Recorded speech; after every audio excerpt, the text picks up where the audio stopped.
konnichiwa! 한국오빠 채널의 환장! 규창 데스. 자, 오늘은 어떤 이야기를 해보실 건가요? 오늘은 한국인들의 장거리 연애에 대해서 알아보려고 합니다.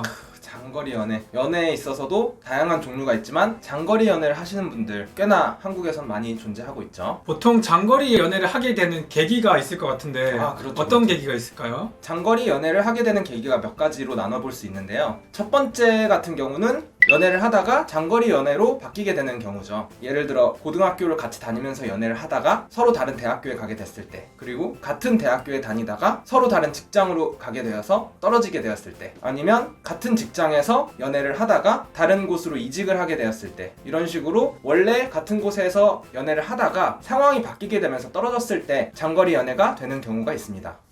이런 경우 말고도 시작부터 장거리인 경우가 있죠. 처음부터 여행 갔다가 친해져서 여자친구, 남자친구 관계로 발전을 했을 경우에 장거리 연애가 되게 되고요. 그리고 소개를 받는다든지 앱을 통해서 만난다든지 이런 경우가 있을 것 같아요. 보통 장거리 연애를 시작하게 되면은 본인들도 걱정을 하겠지만 친구들이 걱정을 많이 하는 것 같아요. 너는 장거리 연애 타입이 아니야. 이런 말들을 많이 하는 것 같거든요. 보통 생각했을 때 장거리 연애하면 좀 힘든 길을 택한다 라고 생각들을 많이 해요. 하지만 장거리 연애에도 장점과 단점이 존재하겠죠. 그러면 장거리 연애의 장점부터 알아보도록 하겠습니다. 한국 남자들이 생각하는 장거리 연애의 장점 첫 번째는 서로의 자유시간이 보장된다는 건데요. 보통 이제 거리가 멀다 보니까 매일 만나지는 못할 거 아니에요. 그러다 보니까 이제 평일이나 이럴 때는 회사에 갔다 오거나 학교를 갔다 왔을 때 자유시간이 있죠. 그 자유시간 동안 자기개발 같은 것도 할 수 있고 운동을 한다든지 따로 공부를 한다든지 자기 개발 시간을 가질 수 있으니까 이런 건 장점이 되는 것 같아요. 데이트의 빈도수가 좀 줄어드는 대신에 자기만의 시간을 가질 수가 있으니까 그 시간을 또 어떻게 보내느냐에 따라서 서로 같이 발전해가면서 더 좋은 연애가 될 수 있을 거라고 생각을 합니다. 장거리 연애의 장점 두 번째로는 이제 애틋함이죠. 항상 붙어서 매일같이 만나는 연애를 하는 것도 물론 좋지만 어느 정도 서로 떨어져 있으면서 연애를 하게 되면 사람 마음이라는 게 떨어져 있을수록 더 보고 싶고 오랜만에 만났을 때 더 사랑스럽고 더 이뻐 보이고 만나는 그 시간을 소중하게 보낼 수 있는 장점이 있지 않을까 생각을 해봅니다. 저도 장거리 연애를 해본 적은 없지만 여자친구를 맨날 보다가 오랜만에 봤을 때는 진짜 막 두근두근 되고 이런 경우가 있더라고요. 그리고 요즘에는 장거리 연애를 하게 되더라도 SNS나 핸드폰 같은 것들이 되게 발달돼 있어서 사진 찍어서 보낸다든지 영상 통화를 한다든지 이런 게 가능하니까 보고 싶은 마음이 약간 해소될 수 있지 않나 라고 생각이 듭니다. 진짜 너무 자주 못 보는 관계 같은 경우에는 진짜 영상 통화를 건 상태에서 같이 밥을 먹고 이런 경우도 있더라고요. 그렇다면 우리가 생각하는 장거리 연애의 단점은 또 무엇이 있을까요? 장거리 연애의 단점 첫 번째는 아무래도 자주 못 보는 거죠.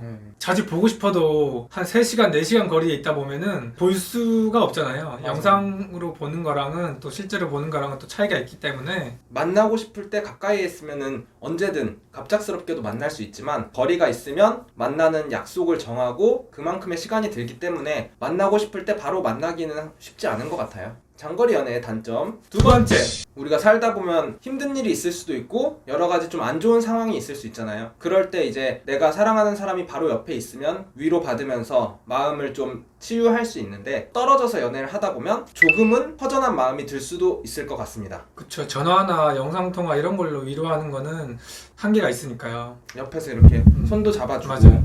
같이 있으면서 같이 공감해주는 그런 게 조금 필요할 때 부족한 게 있지 않을까 싶네요. 장거리 연애의 단점 세 번째는 아플 때 말하기가 힘든 것 같아요. 그쵸. 네, 진짜 가까이 있을 경우에는 아플 때 바로 말해서 찾아와도 그렇게 크게 부담은 안 되지만 4시간, 5시간 거리에 있는데 아프다고 괜히 말을 했다가 약사 들고 오면은 왔다가 바로 돌아가야 되는 경우도 생길 수도 있고 그러면 진짜 너무 미안하죠. 그쵸. 그러다 보니까 또 상대방을 배려해서 아픈 것도 좀 말하기 힘들고 그런 게 괜히 또 오해가 될 수도 있고 그런 상황들이 또 생길 수 있는 것 같아요. 한국 남자들이 생각하는 장거리의 단점 네 번째, 이건 제가 제일 공감하는 내용인데요. 떨어져 있다 보니까 서로 다른 사람이 생기지 않을까, 다른 이성 친구와 뭔가 좀 또 만남이 있지 않을까 서로 좀 의심하거나 걱정하게 되는 경우가 많은 것 같아요. 장거리 연애가 아니고 근처에서 연애를 할 경우에는 이성 친구가 있더라도 같이 모임을 뭐 자주 갖는다던가 하면은 약간 안심을 할 수가 있는데, 장거리에 있으면은 남자친구 여자친구도 만나기 힘든데 그 친구들의 친구까지 보기에는 조금 무리가 있는 것 같아요. 대부분의 남자들은 이제 남자와 여자 사이에 친구는 존재하지 않는다라고 많이 생각을 하는데, 떨어져 있는 동안 다른 이성 친구를 만나거나 하면 조금 더 불안한 마음이 커지고 이제 그런 걸로 또 다툼이 생길 수도 있겠죠. 장거리 연애의 단점 5번째. 5번째는 한국말 중에 그런 말이 있어요. 몸이 멀어지면 마음도 멀어진다. 일본에도 그런 말이 있는지 모르겠지만 몸이 서로 멀어져 있기 때문에 자주 이렇게 뭐 스킨십이라든지 같이 밥 먹는 거라든지 그런 걸 자주 못하기 때문에 마음도 점점 더 거리에 비례해서 멀어지는 것 같아요. 그거는 진짜 공감하는 것 같아요. 아무래도 떨어져 있다 보면 그런 연락하는 빈도도 좀 더 줄어들게 되고, 그러다 보니까 서로에 대한 마음이 조금 식어가지 않나, 그런 것들이 많이 찾아오는 것 같습니다. 장거리 연애를 하더라도 최소 한 달에 한 번 정도는 서로 왔다 갔다 하면서 만나야 그 관계가 잘 유지될 수 있을 것 같아요. 네, 맞아요. 장거리 연애가 아메리카노 같다는 말이 있더라고요. 아메리카노를 처음에 먹으면 쓰잖아요. 그쵸. 장거리 연애도 처음에는 되게 힘들고 그렇지만은 점점 아메리카노를 먹다 보면은 계속 먹게 되더라고요. 중독성이 네, 생기죠. 중독성이 생기더라고요. 카페인 중독일 수도 있지만. 하여튼 이런 것처럼 장거리 연애라도 처음에는 힘들지만 나중에는 점점 서로의 사랑이 깊어질 수 있다, 이런 의미인 것 같아요. 그리고 저희가 장점보단 단점이 좀 더 많다고 얘기를 했지만, 이러한 단점들을 잘 보완해 나가면 충분히 좋은 연애를 할 수 있을 거라고 생각을 합니다.